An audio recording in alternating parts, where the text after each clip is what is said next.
परमेश्वरका दैनिक वचनहरू। मानव जातिलाई व्यवस्थापन गर्ने कामलाई 3 भागमा विभाजन गरिएको छ, जसको अर्थ मानव जातिलाई बचाउने कामलाई 3 चरणहरूमा विभाजन गरिएको छ। यी 3 चरणहरूमा संसारलाई सृष्टि गरिएको कार्य पर्दैन, तर व्यवस्थाको युग, अनुग्रहको युग र राज्यको युग कामका 3 चरणहरू हुन्। संसारलाई सृष्टि गर्ने काम सारा मानव जातिलाई पैदा गर्ने काम थियो। यो मानिसलाई मुक्ति दिने काम थिएन।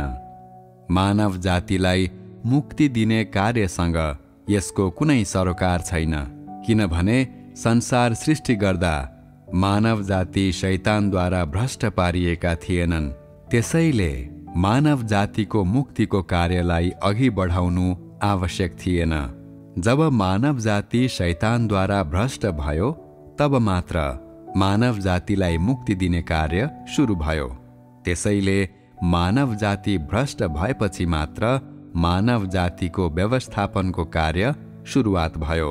अर्को शब्दमा, परमेश्वरको मानव व्यवस्थापनको कार्य मानव जातिलाई उद्धार गर्ने कार्यको परिणाम स्वरूप प्रारम्भ भयो र यो संसारलाई सृष्टि गर्ने कुराबाट उदय भएन।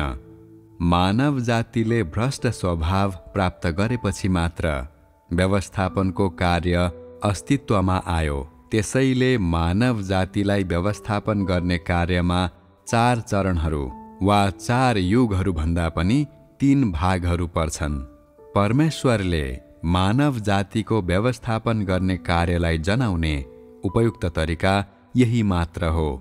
जब अन्तिम युगको अन्त आउँछ, तब मानव जातिको व्यवस्थापन कार्यको पूर्ण अन्त आएको हुनेछ।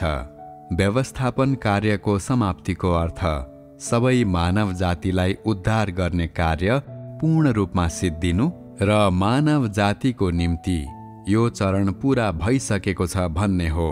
सारा मानव जातिलाई मुक्ति दिने कार्य बिना मानव जातिको व्यवस्थापनको कार्य अस्तित्वमा रहने थिएन, न त कार्यका 3 चरणहरू नै हुने थिए।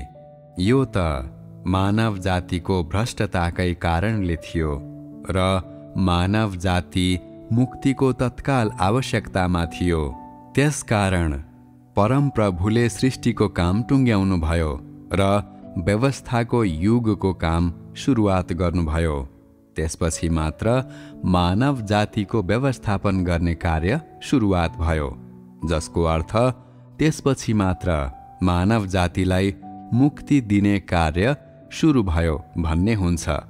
मानव जातिको व्यवस्थापनको अर्थ पृथ्वीमा भर्खरै सृष्टि गरिएका मानव जातिको जीवनको अगुवाई गर्नु होइन, बरु यो त शैतानद्वारा भ्रष्ट पारिएको मानव जातिको मुक्ति हो, जसको तात्पर्य यो भ्रष्ट मानव जातिलाई रूपान्तरण गर्नु हो। मानव जातिको व्यवस्थापनको अर्थ यही हो। मानव जातिलाई मुक्ति दिने कार्यमा संसार सृष्टि गर्ने कुरा पर्दैन। त्यसरी नै मानव जातिलाई व्यवस्थापन गर्ने कार्यमा संसारलाई सृष्टि गर्ने काम पर्दैन, तर यसमा संसारको सृष्टिभन्दा अलग कार्यका 3 चरणहरू मात्र पर्छन्। मानव जातिको व्यवस्थापनको कार्यलाई बुझ्न कार्यका 3 चरणहरूका इतिहासप्रति सजग हुनु आवश्यक हुन्छ। मुक्ति पाउनको निम्ति हरेक व्यक्ति यही कुरामा सजग हुनुपर्छ।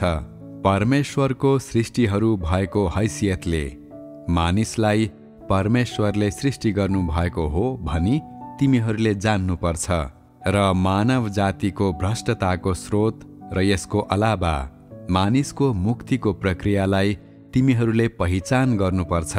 यदि तिमीहरूलाई परमेश्वरको कृपा पाउने प्रयासमा सिद्धान्त अनुसार काम गर्न मात्र आउँछ, तर परमेश्वरले मानिसलाई कसरी मुक्ति दिनुहुन्छ वा मानव जातिको भ्रष्टताको स्रोतको बारेमा थाहा छैन भने परमेश्वरको प्राणी भएको हैसियतले तिमीहरूमा यही कुराको कमी छ।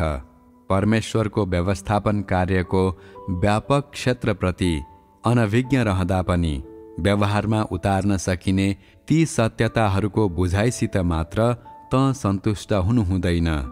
यदि यस्तै अवस्था हो भने त अत्यन्त कट्टर छस्। कार्यका 3 चरणहरू। मानिसलाई व्यवस्थापन गर्ने परमेश्वरको कार्य, सम्पूर्ण संसारमा सुसमाचारको आगमन, सबै मानव जाति माझ महान रहस्यका भित्री कथा हुन् र तिनीहरू सुसमाचार फैलाउने क्रियाको जग पनि हुन्। यदि त आफ्नो जीवनसँग सम्बन्धित साधारण सत्यताहरू बुझ्नमा मात्र ध्यान दिन्छस् र सारा रहस्यहरू र दर्शनहरू भन्दा महान यो कुराबारे केही जान्दैनस् भने त के तेरो जीवन हेर्नको लागि बाहेक केही कामको नहुने बिग्रेको सामग्री जस्तो छैन र? यदि मानिसले अभ्यासमा मात्र ध्यान दिन्छ र परमेश्वरको काम र मानिसले जान्नुपर्ने कुरालाई द्वितीय कुराको रूपमा हेर्छ भने मूल्यहीन कुरालाई बहुमूल्य ठानेर बहुमूल्य कुरालाई मूल्यहीन ठान्नु होइन र? तैँले जे कुरा जान्नुपर्छ सो तैँले जान्नु नै पर्छ। जुन कुरालाई तैँले व्यवहारमा लागू गर्नुपर्छ त्यसलाई तैँले व्यवहारमा उतार्नै पर्छ। त्यसपछि मात्र त सत्यताको अनुसरण कसरी गर्नुपर्छ भनी जान्ने व्यक्ति बन्नेछस्। जब तैँले सुसमाचार फैलाउने समय आउँछ, यदि त परमेश्वर महान र धर्मी परमेश्वर हुनुहुन्छ, उहाँ कुनै पनि महान मानिससँग तुलना गर्न नसकिने एक सर्वोच्च परमेश्वर हुनुहुन्छ र उहाँ त्यस्तो परमेश्वर हुनुहुन्छ जो भन्दा माथि अरू कोही छैन मात्र भन्न सक्छस् भने यदि त अत्यन्त महत्त्वपूर्ण र मूलभूत कुराहरू भएका वचनहरू भन्नलाई पूर्ण रूपमा असमर्थ छस्, तर यी असान्दर्भिक र सतही कुराहरू मात्र भन्न सक्छस् भने यदि तैँले परमेश्वरलाई चिन्ने वा परमेश्वरको कामबारे केही भन्नु छैन, यसको साथै सत्यताको व्याख्या गर्न वा मानिसमा के को कमी छ सो प्रदान गर्न सक्दैनस् भने त जस्तो व्यक्ति आफ्नो कर्तव्य पूरा गर्न असमर्थ हुन्छ। परमेश्वरको गवाही दिने र राज्यको सुसमाचार फैलाउने काम साधारण कुरा होइन। त पहिले सत्यता र बुझ्नै पर्ने दर्शनहरूले सुसज्जित हुनुपर्छ। जब त परमेश्वरको कामको विभिन्न पक्षहरूको दर्शनहरू र सत्यताहरूबारे स्पष्ट छस् भने तैँले आफ्नो हृदयमा परमेश्वरको कामबारे थाहा पाउँछस् र परमेश्वरले धार्मिक न्याय वा मानिसको शुद्धिकरणको काम जे गर्नु भए पनि तँसित तेरो जगको रूपमा महान दर्शन हुन्छ र तँसित अभ्यास गर्नुपर्ने सत्यता हुन्छ। अनि तैँले परमेश्वरलाई अन्तसम्म नै पछ्याउन सक्नेछस्।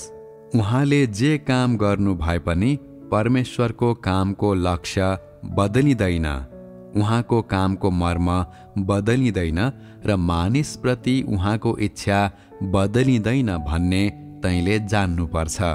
उहाँका वचनहरू जति नै कठोर भए पनि, वातावरण जति नै प्रतिकूल भए पनि उहाँका कामका सिद्धान्तहरू परिवर्तन हुँदैनन् र मानिसलाई उद्धार गर्ने उहाँको अभिप्राय परिवर्तन हुँदैन। यदि यो मानिसको अन्त वा मानिसको गन्तव्यको प्रकाशको कार्य होइन भने र अन्तिम चरणको काम वा परमेश्वरको व्यवस्थापनको समग्र योजनाको कार्यलाई समाप्त गर्ने होइन भने र यदि यो मानिसलाई तयार पार्ने समय हो भने उहाँको कामको मर्म परिवर्तन हुने छैन। यो सधैँ मानव जातिको मुक्ति नै हुनेछ। परमेश्वरप्रति तिमीहरूको विश्वासको आधार यही नै हुनुपर्छ। कार्यको 3 चरणहरूको लक्ष्य सारा मानव जातिको मुक्ति हो। यसको अर्थ शैतानको अधिकार क्षेत्रबाट मानिसको पूर्ण मुक्ति हो। कार्यका हरेक 3 चरणहरूको फरक फरक उद्देश्य र महत्त्व रहेको भए तापनि ती प्रत्येक नै मानव जातिको मुक्तिको कार्यको हिस्सा हो र ती प्रत्येक मानव जातिको आवश्यकता अनुसार गरिने मुक्तिका विभिन्न काम हुन्। तँलाई कार्यका यी 3 चरणहरूबारे स्पष्ट भएपछि ती कार्यका हरेक चरणको सराहना कसरी गर्ने भन्ने कुराप्रति तँ सचेत हुनेछस् र कसरी परमेश्वरको इच्छा पूरा गर्ने सो कुरालाई पहिचान गर्नेछस्। यदि तँ यस चरणमा पुग्न सक्छस् भने यी सबैभन्दा महान दर्शनहरू नै परमेश्वरप्रतिको तेरो विश्वासको जग बन्नेछ। तैँले अभ्यासका सहज तरिका वा गहन सत्यताहरूलाई मात्रै पछ्याउनु हुँदैन, तर अभ्यासलाई दर्शनहरूसँग समायोजन गर्नुपर्छ ताकि व्यवहारमा उतार्न सकिने सत्यता र दर्शनहरूमा आधारित ज्ञान दुवै हुन्छन्। त्यसपछि मात्र तँ सत्यतालाई बृहत रूपमा अनुसरण गर्ने व्यक्ति बन्नेछस्।